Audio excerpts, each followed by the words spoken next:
ये चैनल केवल मनोरंजन के लिए है। हम किसी भी तरह के अंधविश्वास को बढ़ावा नहीं देते।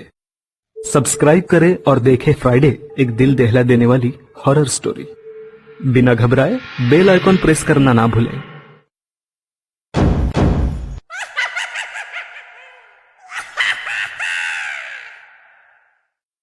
हेलो फ्रेंड्स, काफी सब्सक्राइबर्स की इच्छा के कारण स्केरी पंपकिन ने इस कहानी का सेकंड पार्ट बनाया है। हमें आशा है कि ये कहानी भी आपको अच्छी लगे।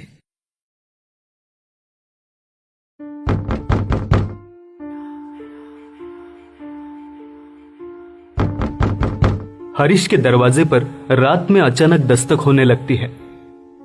हरीश की आंखें खुलती है।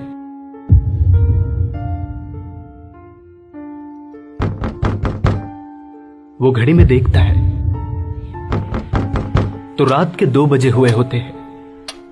वो सोचता है, भला इतनी रात को कौन हो सकता है। हरीश थोड़ा डर जाता है।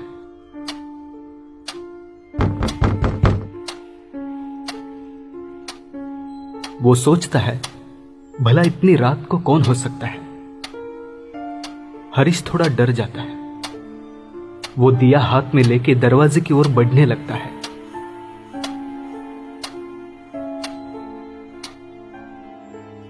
वो दरवाजा खोलता है और दरवाजे के बाहर जो देखता है उससे उसके होश उड़ जाते हैं।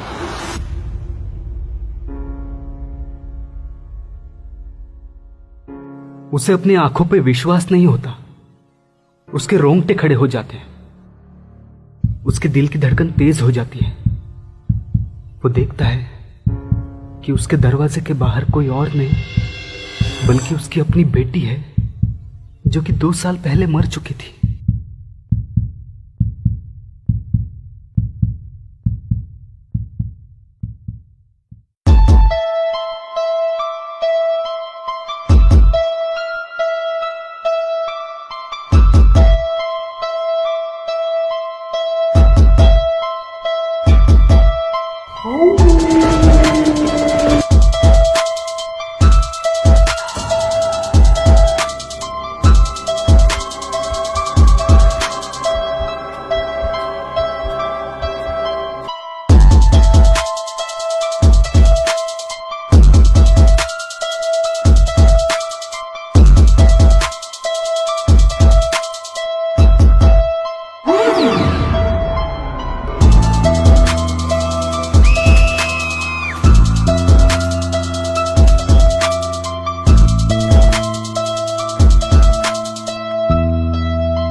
हरीश अपनी बेटी को 2 साल बाद जिंदा देखकर सुन सा पड़ गया था। तभी हरीश की बेटी ने कहा, पापा मैं ठीक हो गई। अब आपको मेरी शादी की फिक्र करने की कोई जरूरत नहीं। चुड़ैल ने मुझे ठीक कर दिया पापा। लोग सही कहते थे, वो चुड़ैल लड़कियों के दांत ठीक कर देती है।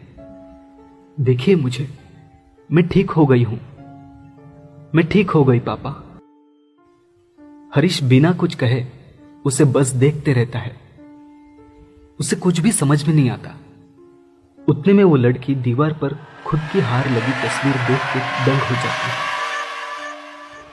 वो अपने पापा से कहती है, पापा मेरे फोटो पे ये हार क्यों है? क्या कोई मुझे बताएगा ये मेरे साथ क्या हो रहा है? और वो बेहोश हो जाती है। दूसरे दिन जब उसे होश आता है तो उसके पापा उसे बताते हैं कि उन्हें लगा कि चुड़ैल ने उसे खा लिया। उसके पापा ने पूछा, तुम 2 साल तक कहां थी? मैंने तुम्हें बहुत ढूंढा लेकिन तुम हमें कहीं नहीं मिली। आखिर हुआ क्या तुम्हारे साथ? ये कैसा रहस्य है?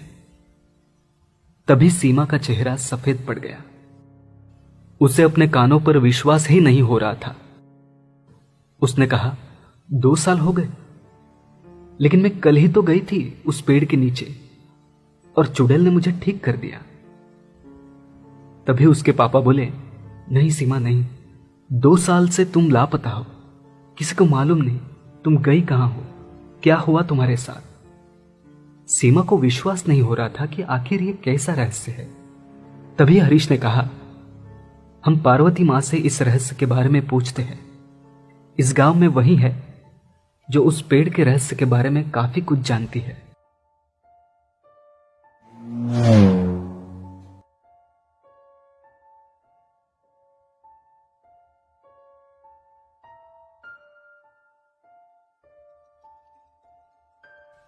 तो दोनों पार्वती मां के घर जाते हैं। पार्वती मां अपनी व्हीलचेयर पे बैठी हुई थी। वो काफी परेशान लग रही थी। अचानक उसकी नजर सीमा पे पड़ती है और वो जोर जोर से रोने लगती है। सीमा और उसके पापा दंग हो जाते हैं। बड़ी कोशिश के बाद अपने आप को संभलकर वो एक गहरी सांस लेती है। दोनों एक रहस्यमय नजरों के साथ पार्वती मां को देखते रहते हैं। हरीश कहते हैं, क्या हुआ मां, आप रो क्यों रही है?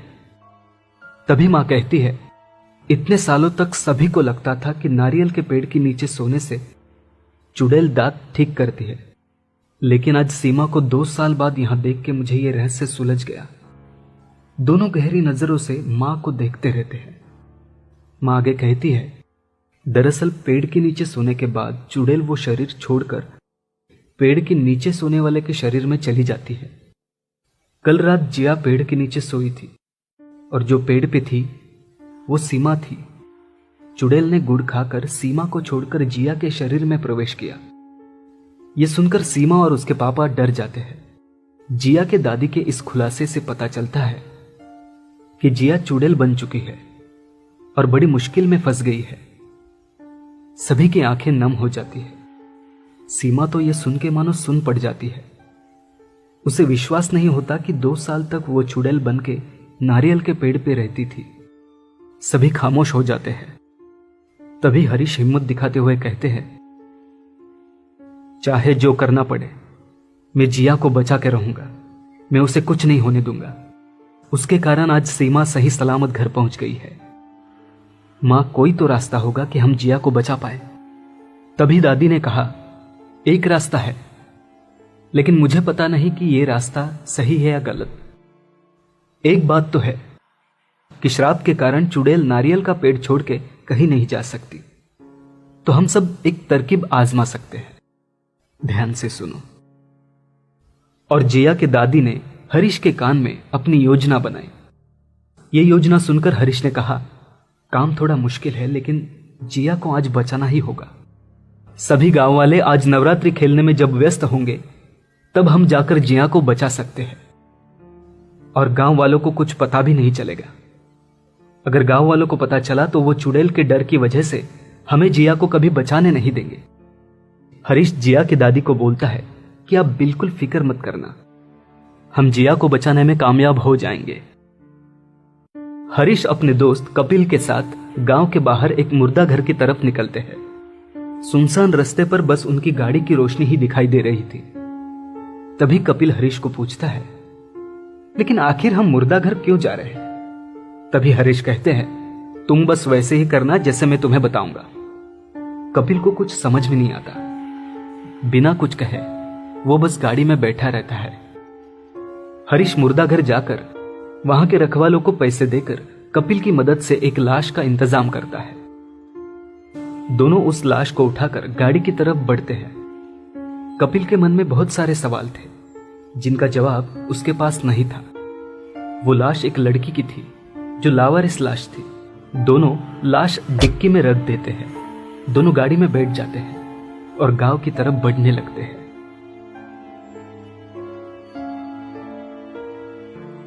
जैसे ही वो उस नारियल के पेड़ के यहां पहुंच जाते हैं, हरीश कार का इंजन बंद कर देता है और कपिल से कहता है, चलो डिक्की से लाश निकालते हैं।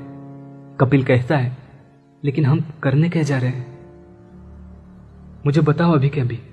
तभी हरीश गहरी सांस लेकर कहता है, हम इस लाश के मुंह में गुड़ डालकर इसको नारियल के पेड़ के नीचे रखने वाले हैं। ये सोचकर कपिल के रोंगटे खड़े हो जाते हैं।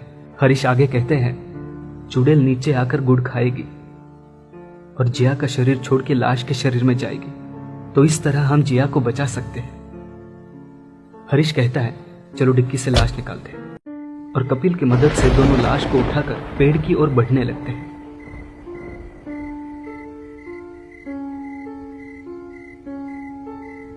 दोनों बहुत डर जाते हैं, लेकिन किसी तरह हिम्मत करके उस लाश को पेड़ के नीचे रख देते हैं और उसके मुंह में गुड़ डालकर वहां से दूर झाड़ियों में छुप जाते हैं।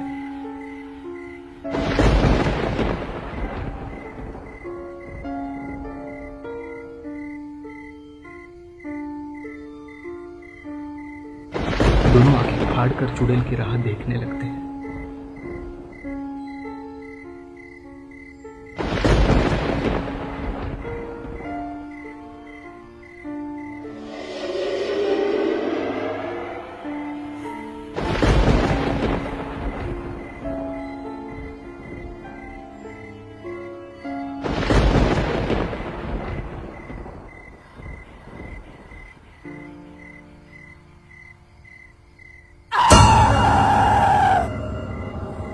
तभी अचानक चुड़ैल पेड़ से नीचे आने लगती है।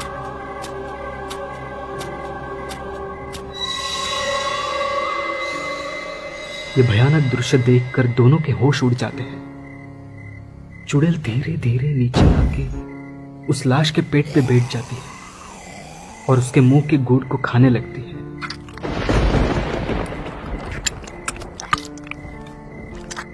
थोड़ी ही देर में वो चुड़ैल बेहोश होकर लाश के बाजू में गिर जाती है। हरीश डर जाता है। उसे लगता है जिया अब मरने वाली है।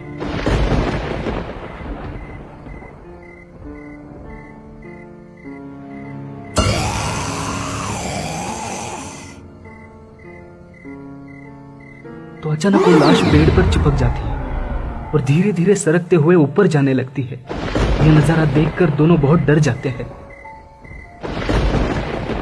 और वो लाश नारियल के पेड़ पे सबसे ऊपर जाती है और यहां जिया को होश आता है।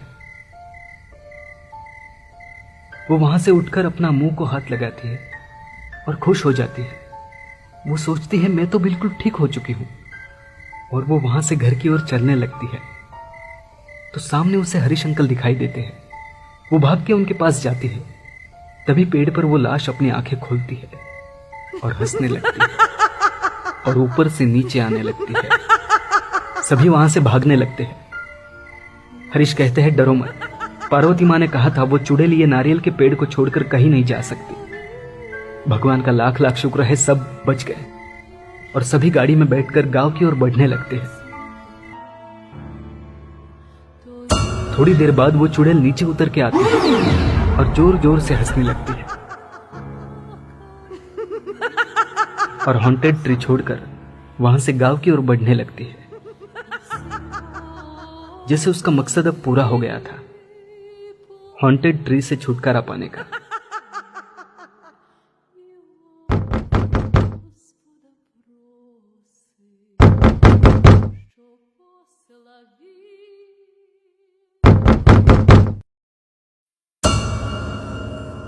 ये कहानी आपको अच्छी लगी हो तो हमें सब्सक्राइब करें। हमारा इंस्टाग्राम और फेसबुक पेज जरूर फॉलो करें। अगर आपके पास ऐसी ही कोई कहानी हो तो हमें कमेंट बॉक्स में भेजें। हम कोशिश करेंगे कि अगली एनिमेटेड स्टोरी आपकी होगी।